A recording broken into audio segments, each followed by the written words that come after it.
Доброго ранку! Салют, сябры! Рады вітаць вас у нашым добраранку! З намі вы хутка прагоніце рэшткі сну і бадзёра сустрэнеце новы дзень. А зарадка і сняданак нададуць энергії. А ласункі ўзнімуць настрой! Толькі злоўжываць салодкім не трэба. Ад яго ніякай карысці. Які ти строгі, Лесік. Я думаю, шоколад ці мёд не пашкодзяць. Ого! Такія прысмакі дазваляюцца. Ай, асабліва мёд! Толькі калі ён натуральны. Дарэчы, мы з Касей знялі невялічкае відэа пра нястомных збіральнікаў мёду. Дзеля кропелькі мёду яны з самага ранку працуюць, не шкадуючы ні крылу, ні лап. Ого, вы не побаяліся здымаць пчол? О, не толькі пчолы нам трапіліся, але і чмялі. Мы знялі нават шэршню, хоць ты і не робяць мёд. Ой, ну і смелыя вы. Яны хоць не покусалі вас падчас здымак? Не, мы ж асцярожныя зайцы. Не забываліся на правілы бяспекі і захоўвалі патрэбную дыстанцыю з нашымі героямі. Цікава паглядзець, якое кіно ў нас атрымалася. Вядома, яшчэ пытайцеся. Тады увага на экран. Гэтым пухнатым працаўнікам не страшныя ні холад, ні дробны дожджык, ні прыцемкі. Не шкадуючы сябе, чмялі збіраюць пылок і нектар з самага ранку і да позняга вечара. Самая галоўная асаблівасць чмялёў у тым, што яны могуць самастойна сагравацца да плюс 40, нават калі тэмпература паветра ніжэй на 20-30 градусаў. Як? Вельмі хутка машуць крыламі і так саграваюцца. Менавіта таму ранняй вясной чмялі самымі першымі з насякомых пачынаюць свае палёты, нават калі тэмпература паветра не больш 5 градусаў. Гледзячы на іх пухленькае цельца, цяжка паверыць, што чмялі хуткі і манеўраны, але гэта так, сябры. Уявіце сабе, сярэдняя хуткасць палёту чмяля складае 3 метры за секунду. Гэта азначае, што чмель здольны пераляцець футбольнае поле ўсяго за 30-40 секунд. Ведаю, што вы зараз падумалі. Паспрабую уцячы ад такога пілота. Не хвалюйцеся, чмялі вельмі мірныя насякомыя, зусім не агрэсіўныя. Яны выдатныя апыляльнікі. Іх працоўны дзень даўжэйшы, чым у пчол, і працуюць чмялі хутчэй. Напрыклад, за одну хвіліну чмель наведвае ў сярэднім 25 кветак, а пчала усяго 10-13. Аднак што мы ўсё пра чмялёў ды пчол? Яны, вядома, працаўнікі-апыляльнікі, якія зранку да вечара збіраюць нектар на мёд. А вось гэтыя ярка-жоўтыя паласатыя красуны з тонкім станам і вялікай галавой выклікаюць шмат пытанняў. На кагосьці яны наводзяць сапраўдны жах. Так, гэта шэршні, насякомыя з сям'і сапраўдных воз. Жывуць вялікімі сем'ямі ў прасторных гнёздах. Як вам такі дом, а? Сапраўды цікавая канструкцыя са шматлікімі ўваходамі. Шэршні заўсёды творча падыходзяць да будаўніцтва гнязда. Як і да выбару месца для яго. Бачыце, на якім фундаменце пабудавалі сваё жыллё? Так, на старой шпакоўні. Арыгіналы. Матэрыял для будаўніцтва гнязда шэршань збірае з гнілых пнёў, з галін дрэў. Дарослыя шэршні сілкуюцца салодкай расліннай ежай, сокам, які выцякае з бяроз і дубоў. Любяць яблыкі, грушы, слівы. Толькі не думайце, калі ласка, што ад шэршняў няма ніякай карысці. Маўляў, мёд не робяць, а ў дадатак раззяваюць рот на вашы яблычкі з грушамі. Не, мае даражэнькі, шэршні – санітары саду. Яны палююць на тлю, кляшчоў і іншых садовых і лясных шкоднікаў.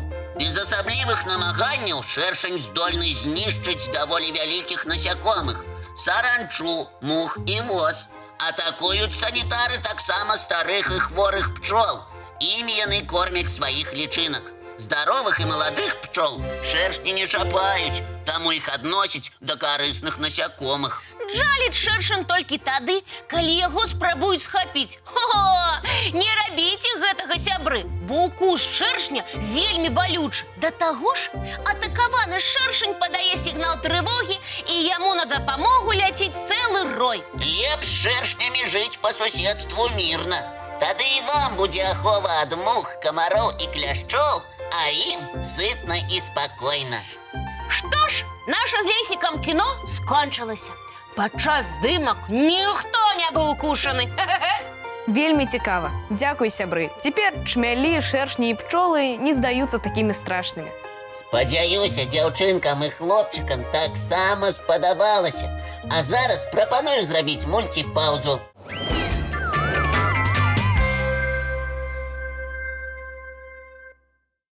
І зноў дарогу, сябры! А мы рухаемся далей, бо нам ёсць што расказаць. І з чым павіншаваць? Сёння, дзяўчынкі і хлопчыкі, вялікае свята. Міжнародны дзень маці зямлі, нашай планеты. Свята усёй планеты! Віншуем! Якая ж яна зямля? Давайте прыгадаем самыя цікавыя факты пра нашу планету. Даследчыкі падлічылі, што нашай планеце Зямля прыкладна 4,5 мільярды гадоў.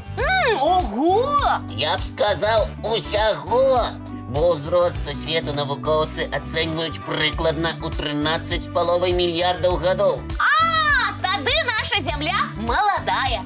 Некі там 4 мільярды гадкоў. Калі ў кагосьці з нашых тэлегледачоў з'явіцца жаданне абысці нашу планету вакол па лініі экватара, то ён будзе вымушаны пераадолець шлях даўжынёй у 40 000 кіламетраў. Толькі на шляху часцей за ўсё будзе не хлеба, а вада. Так, вода, мае даражэнькія. Бо 70% планеты Зямля займае вода. Вось чаму, калі людзі ўпершыню паглядзелі з космасу на Зямлю, далі ёй назву «Блакітная планета». Блакітная яна таму, што большую частку паверхні займае вада. А астатняя невялікая частка – гэта кантыненты і астравы. Дарэчы, я ведаю адзін спадарожнік Зямлі. Гэта месяц. Акрамя прыліваў і адліваў, месяц выконвае ролю шчыта, абараняючы нашу планету ад астэроідаў, якія ляцяць у яе бок. Шматлікія кратары на месяцы – сведчанне удараў астэроідаў, які месяц прыняў на сябе і засланіў Зямлю ад сутыкнення з імі. Сёння наша планета з'яўляецца домам для 8 мільёнаў відаў жывых істот. У тым ліку і чалавека. Таму у дзень маці Зямлі можна зрабіць штосьці карыснае для нашай планеты. Пасадзіць дрэва, прыбраць смецце на вуліцы, зрабіць клумбу ў школьным двары і шмат чаго іншага. Абмяркуйце гэта з сябрамі і далучайцеся да добрых спраў. А ў нас зараз мультфільм.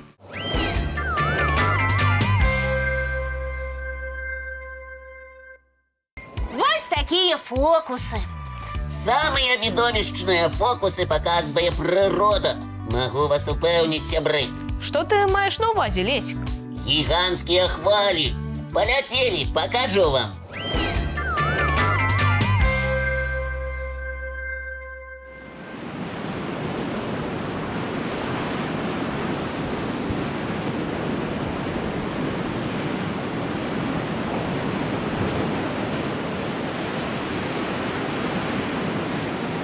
Штогод з кастрычніка па май сёрфінгісты з усяго свету накіроўваюцца ў Партугалію, у горад Назарэ, дзе назіраюцца самыя вялікія прыліўныя хвалі ў свеце. Ой, мамачкі!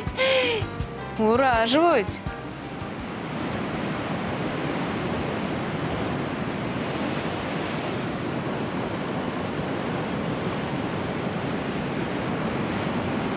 Афіцыйная вышыня самай вялікай хвалі 25 метраў.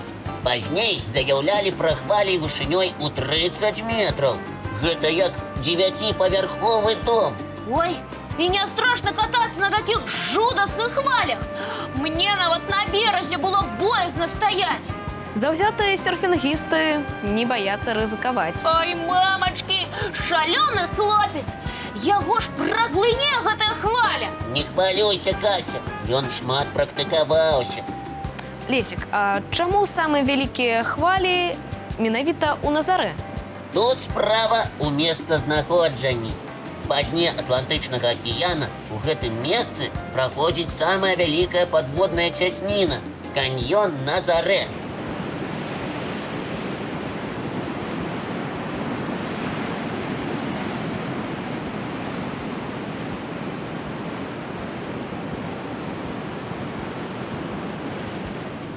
На плыткаводдзі хвалі паступова запавольваюць свой бег, але над каньёнам працягваюць рухацца з ранейшай хуткасцю. І на выхадзе хуткая хваля наганяе павольную, як бы выштурхоўваючы яе на бераг. Хвалі аб'ядноўваюцца. Вось чаму тут і ўзнікаюць самыя высокія прыліўныя хвалі ў свеце. Відовішча фантастычнае. Турысты ў захапленні. Пра сёрфінгістаў і казаць няма чаго. Хвалі іх стыхія. Атрымліваецца, хвалі ўзнікаюць не толькі ад ветру, але і ад асаблівасці падводнага рэльефу. Вядома, яшчэ на вышыню хвалі ўплывае прыцягненне месяца. І такія прыродныя з'явы, як землятрус, вывяржэнне падводнага вулкана, сход апоўзня. Дзякуй, Лесік, за тое, што расказаў нам пра самыя вялікія хвалі ў Назарэ. Рады, што атрымалася вас уразіць. А зараз мультфільм.